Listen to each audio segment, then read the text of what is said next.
Hey guys, and welcome back to another Accumulation Zone trade recap.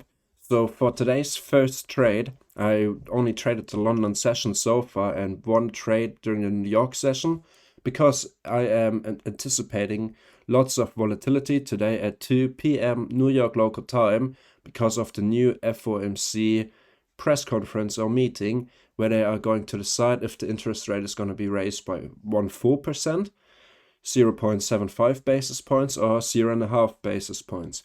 This is going to bring lots of volatility into the market, so I wanted to focus and use my trades during the London session and the early New York session before the news are being released.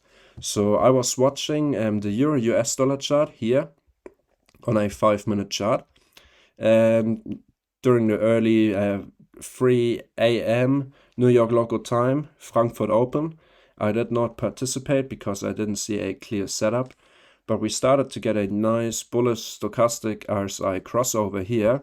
I didn't enter because the SCALPER Pro didn't line up with everything, and we've still been below the VWAP and the 144 EMA right here. But until 4 a.m. New York local time, when the London session is officially starting, we saw price started to trend up above this VWAP and the EMA, and I let this thing fully play out because the stochastic RSI was already oversold.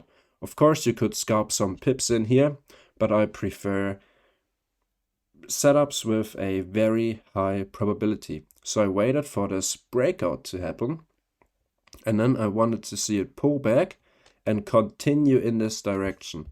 And ideally, so my final take profit most of the times is going to be here. That's where I'm going to close most of my positions. Let's change its color here, and we're going to call this final take profit. So I'm just staying within the structure. I don't even need it necessarily to go all the way above this high. I'm going to scalp my profits within this range here. So we see we pulled back beautifully to the VWAP and the 144 EMA. The SCALPER Pro is still green, and we are anticipating a stochastic RSI crossover. So on the next candle, I saw this nice little bounce off the 144 EMA and the VWAP.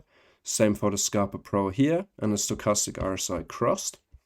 And I took this opportunity anticipating a nice and beautiful trend continuation. I placed my stop loss right here at the swing low, and my final take profit all the way up here. Suck. We entered right as soon as this candle closed, and it's important to enter on the candle close for a total 3.5 risk reward. And if my first take profit, just to secure some profits and move my stop loss to break even, I took this 2-to-1 risk reward level as my first take profit. This is going to be called 2RR.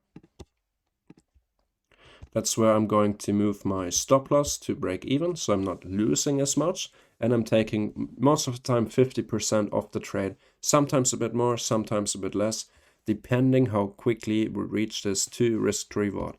So let's continue the setup, and we saw we reached it pretty quickly, and I didn't want to close everything, so I only closed 50%, moved my stop loss to break even because I still wanted to take out this high. We did it. We had a little doji here at the top. Let me drag this over so you can properly see it.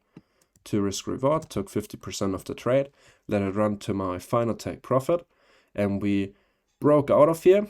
We formed a small doji afterwards and an indirect bearish engulfing candlestick. So I was happy. I closed my whole positions. I did not want it to hold and then continue even higher. I was happy with the profits I made. I didn't want to force it all the way up here.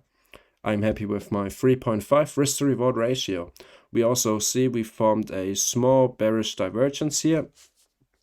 The stock RSI is crossing bearish again, so we're all good.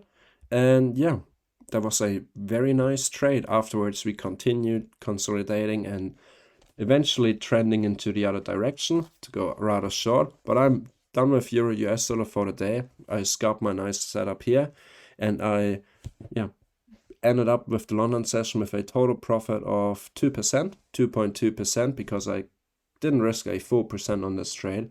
I just got back into the market, and then I watched the E-mini S&P 500 futures contract here on a 5-minute chart as well, but not during the London session. I watched it a little bit and I set a few alerts, and we beautifully broke the Asian session high here during the London session, and after which we completely reversed and went into the opposite direction. So I really wanted to see this previous daily low right here from Tuesday being taken out. And eventually the Scalper Pro turned bearish here. I already saw the stochastic RSI crossing pre-New York session starting. So I really wanted to take this thing short to at least cross this low and let it continue for a nice 2-to-1, since we're already below the 144 EMA and VWAP here. So I waited till the Scalper Pro turned bearish for the first time here during the New York session, and that's exactly where I entered. So I had my entry right here. The stochastic RSI has not been oversold yet, so it still was a valid entry based on the stochastic RSI Scalper Pro strategy. So I placed my stop loss right here on the most recent swing high here on the 144 EMA VWAP. Everything's crossing right here. That's where I placed my stop loss to take it down short for a 2-to-1 risk reward. And yeah, I was done trading for today. Now I'm just waiting and watching what's happening today at 2 p.m. New York local time, because the FOMC press conference is starting very soon. Let's see what's going to happen here.